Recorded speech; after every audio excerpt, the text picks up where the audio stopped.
Urban Crag Climbing Center is a rock gym located in Dayton, Ohio, with 8,000 feet of textured and sculpted vertical terrain ranging from 28 to 56 feet.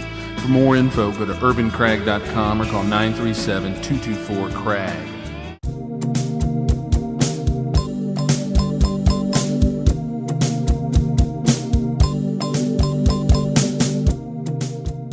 Welcome to the 937. Yeah, it used to be 513, but the old days. That's for the old days. That's for the 513 is for people who are still back in the old days. 937, we're moving forward in the universe. Anyway, welcome back to the show. Hi. Yeah, welcome back to all of you, and thank you for watching. We've got emails about the first few shows. We've got quite a bit of commentary. Keep it rolling. Hit the likies and the shares to the 937 DYT. And we'll have it going on. Yeah. What are we going to talk about this week? What's on your mind? Let's talk about sex, baby. Let's talk about you and me. All right. Y'all don't want to hear that. So, TMI, but the porn shop. Yes. Amelia Robinson posted a picture from the big basketball. The columnist of the Smart Mouth column in the Dayton Daily News. Yeah. She's also now covering Greene County as well. I believe so. She posted a picture from the first four party down in the Oregon district of one of the porn shops. Just check it out. Here it is. You'll notice that the windows are covered with big first floor signs and the door, and they changed the sign on the, I guess it's not a marquee. Is that a marquee? Yeah, it was a marquee. It usually said like, I really Triple XX. Yeah, I never really paid attention to that because it was always just like, it's come just on, there. yeah, Jolly Shop or something like that. But so they covered up their windows for the first floor as to not offend. Well, we're making assumptions, but come on. Perhaps, yeah, that was the reason. I think that's pretty lame. I think, it's an urban center. Those things are part of a city. People, I'm sure they do great business down there. I don't know. I would say they probably do. The shops, at least, who have been in business in the Oregon for decades, as long as I was able to drive out of the house. Yeah. There's been one shop or another down there doing business and various and sundry products related to the. I'm sure there were some people there getting on your groove berry who would have been interested to go into that store and purchase something, perhaps. But anyway, I just thought it was strange. It was they were really trying funny. to cover it up. A lot of people talked about it. That's something we heard. Making the city look clean. We should show our warts and all. Exactly. And then I'm sure there are people on the other side who were like, come on, we don't want to see sex, no. Yes, we don't want to know anybody dating does Don't remind us. Don't know that they do it. Yeah. They're doing it. Stop. They're doing it. They're doing it. Doing it for themselves. Oh. Sisters. No, not sisters. I'm sorry, you getting started on this. But it portends something even larger. It's like, and we smile about it, but it really gets to that Midwestern ethos. It's like, we want to be a progressive, otherworldly progressive city, but we want to play like, see no evil, hear no evil, speak no evil, and come on. So my question about the window. It's an adult novelty and movie shop. They've been really, I've been down the Oregon quite a bit. There's never really any trouble.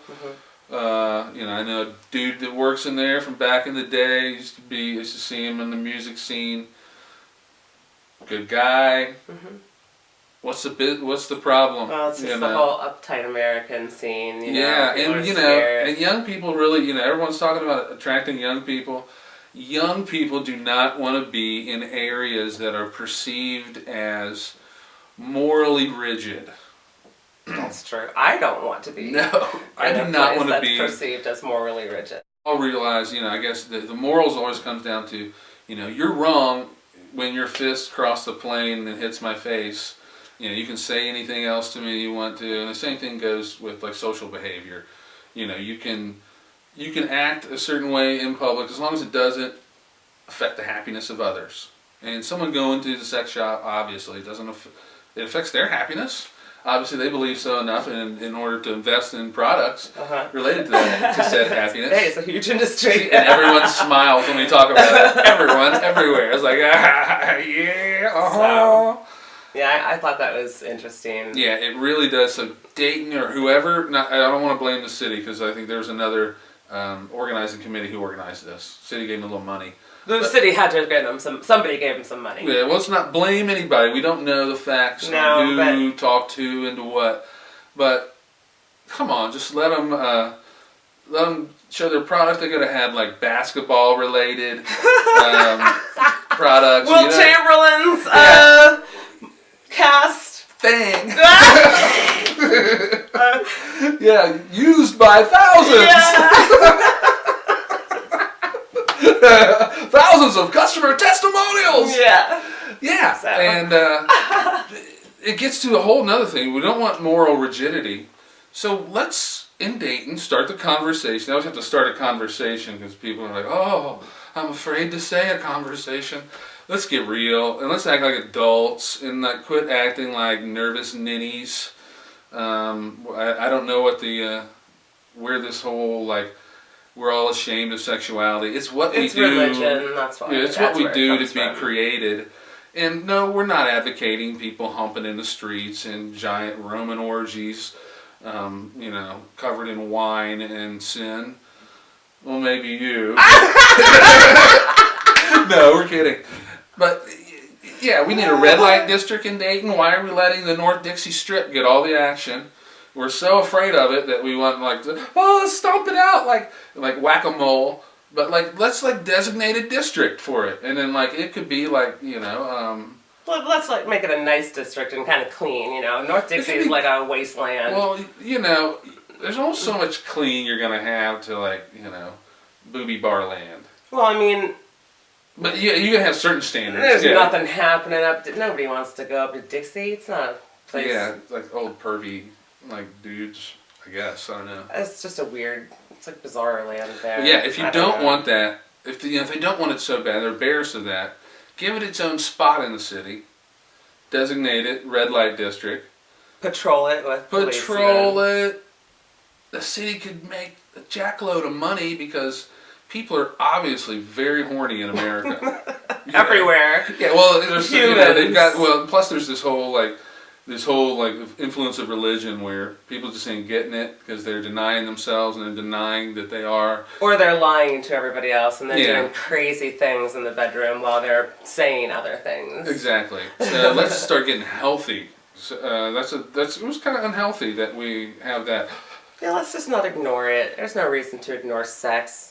Yeah, like I said, we don't need to have pornography on the big screen. Or in the but we can be real. We can be grown-ups, and we can deal with it. Mm-hmm. It's like, we have the shop's not really obnoxious. They've got not at all. They've got a little like a mannequin with it's amusing, with a little teddy. outfit on, a little French maid or whatever. Yeah, but they're a responsible business. Mm-hmm. Let's not treat them differently than others. Yeah. And if you want to get rid of that so bad out of the kind of whatever they want to make out of that suburbs. Yeah, then give the red light folks their district. That's all I got to say. Come on, America, be real. Be real. Yeah, get real. You didn't get here from going. Ooh. You got here from bow chicka wow chicka wow chicka wow wow.